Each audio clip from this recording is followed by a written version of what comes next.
Hai detikers, hari ini spesial karena Hafiz di dHot Music Interview akan ngobrol dengan penyanyi, artis, musician, juga bisa bermain instrumen. Tentunya ini dari luar negeri, dari Singapura, dan beberapa kali juga udah pernah ke Indonesia, dan katanya punya darah atau keturunan Indonesia. Langsung aja, ada Sezairi. Hai, how you doing Seza? Baik, apa kabar kamu? Alhamdulillah ternyata bisa bahasa Indonesia. Amin. Jadi udah pekerjaan editor saya biar nggak translate juga banyak-banyak. Bisa. Saya coba. Okay. Saya coba. Okay, we're gonna talking about your brand new single. But before that, I want to know how's life in Singapore right now in pandemic era, because in Indonesia is not too good but getting better day by day. And how about Singapore? I think it's the same here. I think it's generally easier for us because populasi kami cuma hanya 5 juta aja. You know, it's like a small population, slightly easier to deal with. But we have been in and out of lockdown. Okay. Because there are some people who still don't want to listen to the rules, not very disciplined enough, and we've been in and out of lockdown. Okay. We are actually in a small lockdown now. But hopefully hujung bulan Agustus ini, inshallah dapat news yang we will open up again and hopefully we'll be back to normal. I hope it's the same for you guys also, you know. Yes, also in Indonesia, in Jakarta itu ada kalau kita menyebutnya PPKM. Okay. Sounds like a lockdown sampai hari Senin nanti, next Monday. Okay. And after that, dah berapa lama lockdown di Jakarta? A month. Okay. Now let's talking about your music before brand new single Blue. I want to know because so many singles that you release, such as Raindrops, and then It's You, and then Selamat Pagi, and that makes me curious about your journey in music career. Can you tell me from the beginning till now? Because I heard that you are the winner of Singapore Idol in 2000. Can you tell me about the journey? Wow, that feels like a whole lifetime ago. I think I started out wanting to be an audio engineer. Because I grew up around a lot of music. My father is an audiophile, so he's like crazy about speakers, amplifiers, vinyls, right? Okay. So I grew up hating music. I was like, there's always music. It's always very loud. I can't do my homework. I cannot sleep. So it's like a love-hate relationship, you know. But when I wanted to think about what I wanted to do with the rest of my life, I asked my dad, hey, can I be a singer? And he's like, no. But the closest thing you can go to college for is an audio engineering degree. So I was like, okay, let's just give it a shot. Okay. And I flunked out of school, basically. Music school was really hard for me. Wow. I couldn't keep up because I was already gigging and working. I had an agent at that time, so I was already like working. I was like, screw school. I want to work.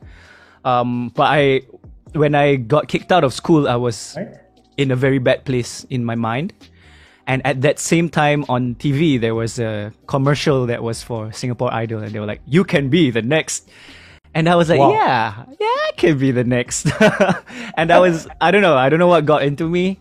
I joined and then I won.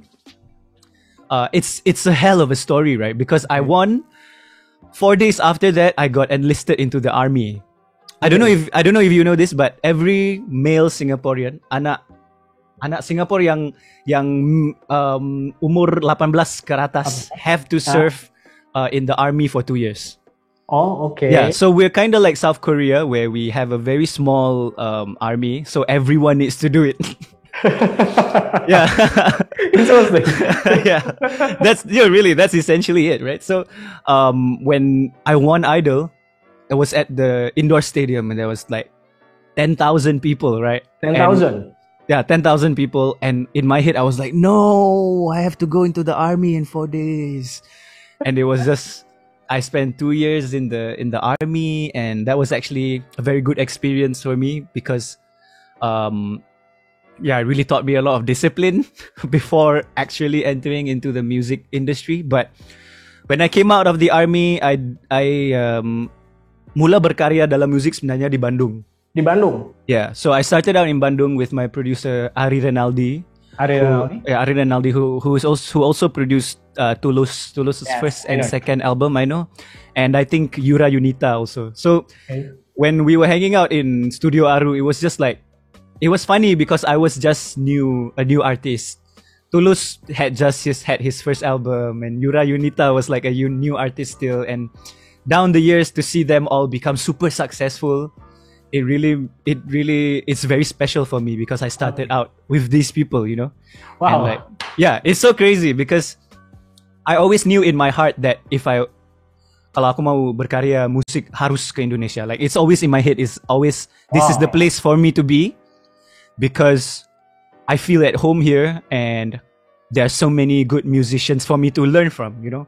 All right. And I spent years listening to like Indonesian music and listening to just Indonesian artists in general. I think that's okay. When the last time you came to Indonesia, Cesar?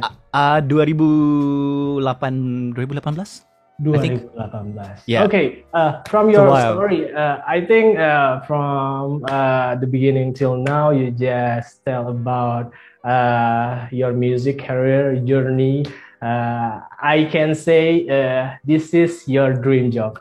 Oh, thank you. Yes, because from kid you just get a good environment about music. Yeah. Music engineer. Yeah. And right now, I'm very lucky. Yes. I'm just very lucky. No, you the got recipe. Talent, man. You got the talent, recipe is correct. Okay, enough about the background. Now Okay. we're talking about your brand new single. Yeah. Called Blue. Yes. Yeah. I'm curious about what story that you put in that single. Is this from your personal experience, but your love story? I want to know. I think in general, since it's you, everything I've written is kind of been more personal, and more personal. And I think this one, it's so personal that I haven't even talked about it yet. Like it's so personal that I don't think I will ever explain it fully. Mm-hmm. And that's up to interpretation, right? Like how you as a listener would want to interpret the song.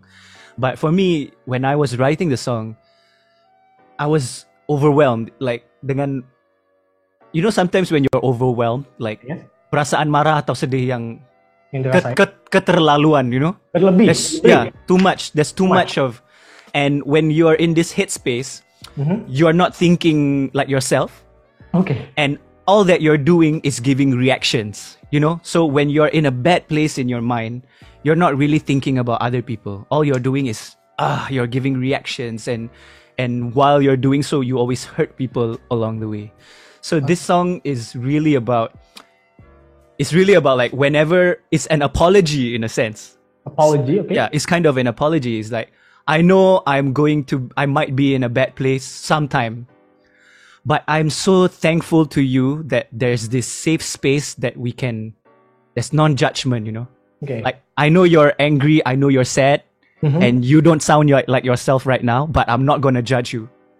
It's like the next level in a relationship, you know? Because once you've been together with someone for more than 10 years, like I have, I think komunikasi, like it levels up. It keeps leveling up and leveling up and leveling up. And you start talking about deeper things with your partner, like your traumas, you know, what hurt you when you were 12 years old, you know, like things that hurt you when you were 12 years old. Suddenly when you're 30 years old, you're like, I understand why I don't like people laughing now, because when I was 12 years old, people used to laugh at me when I was, you know, and it's like all these things as you grow older, you start to realize. Blue is kind of like a very simple self-realization that, you know, I'm going to be angry one day. I'm not perfect, you know? I'm not perfect. Nobody perfect. Yeah, nobody perfect. I'm going to be angry. I'm going to be sad. But thank you so much for giving me the space to come back and be myself, you know? Like, you don't judge me for that 1 minute that I'm not myself. All right. And I'm very thankful. So that's kind of really what the song is about. It's like a thank you note to like, thank you for not judging me. So this is a long-term relationship. Yes. It's 10 years. Yeah, it's it's about your relationship with someone who sacrifices a lot for you. Who's that one? For me, it's my wife for sure, man. Like, yes. Yeah, I think I guess it. Yeah, being with me for a decade. She's been with me before this whole idol thing, before it all, In fact, she was the one that was coming down for all the shows, all the shooting, all the rehearsal, all like while being behind the scenes, Like she does. Right. She helped me choose the songs. Wow. She's my life. It's amazing crazy. Story. And now let's move to the time. How long you produce this single? And is there another musician, another artist get involved in this music production, Cesar? So, Blue, this latest song that I released is actually a part of this EP that I'm working on. Okay. Mini album. Yeah, mini album. So there are more songs to come. But this whole album is a kolaborasi antara artis atau producer dari Canada. Dari Canada, okay. Yeah, so they're called Potato Head People, and they're my favorite producers ever that I managed to get to work with. Wow. We were supposed to go. I was supposed to go to Canada and work with them. I was really excited about it, but COVID happened, and we had to. Yeah, it's one of the saddest things for me last year.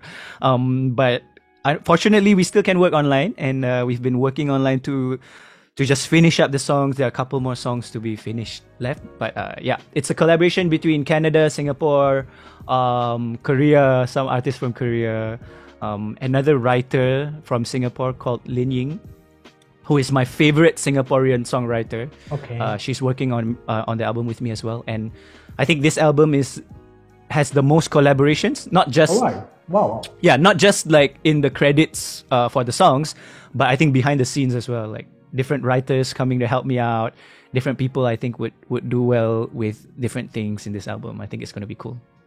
How about the artists in Indonesian? Everyone's asking me like, is there?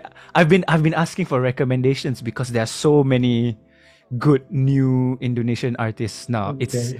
It's you can't even keep up with it, I think. Okay. Hopefully the main album is going well in production. Thank you. With the producer from Canada, dari produser yang ada di Canada, juga ada beberapa artis yang ada di Singapore. Hopefully itu berjalan dengan lancar, Cesar. Thank you. And I got information from Sony Music Indonesia. Just tell about your song "It's You" is going viral on TikTok. Yeah, this is the new phenomenon because all song getting famous again because this application TikTok. How do you feel about this phenomenon? Is it good or not? I think it's incredible because I never really picked up TikTok before. My wife was on TikTok the whole of last year. She's like, you have to get on TikTok, because I think a lot of people's opinion about TikTok is all the stuff that you don't want to see, but there's so much more amazing things on TikTok, like educational videos. I'm watching a lot of like physics video. I don't know. My TikTok feed is like physics, astronomy, and like it's just so many creative, intelligent people on TikTok that we don't realize, because the stuff that we get is, if you're used to clicking on things like in the algorithm that will lead you to other things, or if you know how to game your algorithm, then I think you can understand what goes on in your feed. Okay. And I think TikTok has been amazing because it's, what I find interesting about it is that it's you, for me, in my mind. Yes. It's so yesterday, right? And it sounds so 2018. But on TikTok, even things from like the 50s, like cool doesn't escape. Yeah.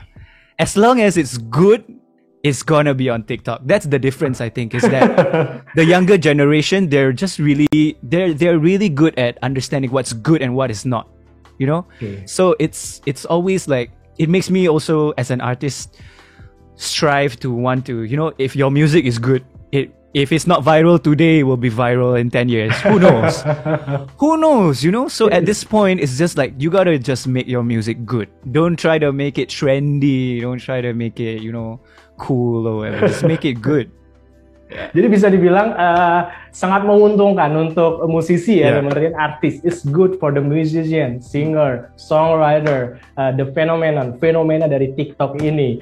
Nah, I'm curious next about music industry in Singapore. I want to know what is the best part in music industry in Singapore. Indonesia is really open-minded music lover, so mereka bisa menerima banyak sekali genre. How about in Singapore? I think, wow, a lot of people might not agree with me, but in my opinion, music, if you're talking about, okay, let's talk about English music in Singapore, right? Because in Singapore, a lot of Singaporean artists go into the Mandarin pop thing. So they're like big in China, in Taiwan. You know, there's like a lot of Singaporean artists who are big in the Chinese music industry. And the artists who generally are big in Malay music go to Malaysia, you know, they're like big in Malaysia. Singaporean artists big in Malaysia is like, in Malaysia, okay. Yeah, very, very common, you know. But what was your question again? Sorry, I lost train. What is the best part? The best thing? Yeah. The best thing about Singapore music, though, I think, is when you write English music in Singapore, you're automatically compared to Beyonce. You're like, wow. You're automatically compared to Western music. Because struggle. Yeah, it's a struggle because Western music is, people love Western music in Singapore. People know like so much about all kinds of Western music, like all the different sub-genres of hip-hop. In Singapore, hip-hop listeners know all of that. Like, so Western music is something that Singaporeans like really embrace. Wow. So for me, it's like a double-edged sword. It's the most beautiful thing and the toughest thing as well. But if you are at that level, it really forces you to, your English must be really, you must be able to keep up. Like if Beyonce is playing now and Sezairi plays next, Sezairi cannot, it has to sound international, you know? So the challenge is always like, as a Singapore artist, if you want your music to be played on radio, it has to be able, people cannot tell that it's from Singapore. Okay. Yeah, so that's the good thing also. So all the Singaporean artists kind of have to strive a little bit harder to, and that's also the tough thing because, you know, it's really hard to keep up with international. And thanks God, you survive in the industry. I try my best. Okay. The last song. Oh, the last question. Last song. Seperti saya artisnya the last song. The last question. Yeah. What is your biggest dream in this music career, Seza? Wow, you know, it always changes every year. I remember I saw an interview of myself in 2010. Yeah, 2010. And I was saying like, I want to go to the US and tour the US. And I was like, you fool. Like, now I'm looking back like, wow, you barely have an album. You know, like you just, and it changes every year, you know. It gets, I wouldn't say more and more, but it gets very different. And I think just for me this year, I think with whatever that's going on, I really just appreciate people playing my music in their life. Oh, wow. Like relating my music to their life. Like starting their day, you know, getting your coffee, putting on It's You and going like, Sezairi starting my day.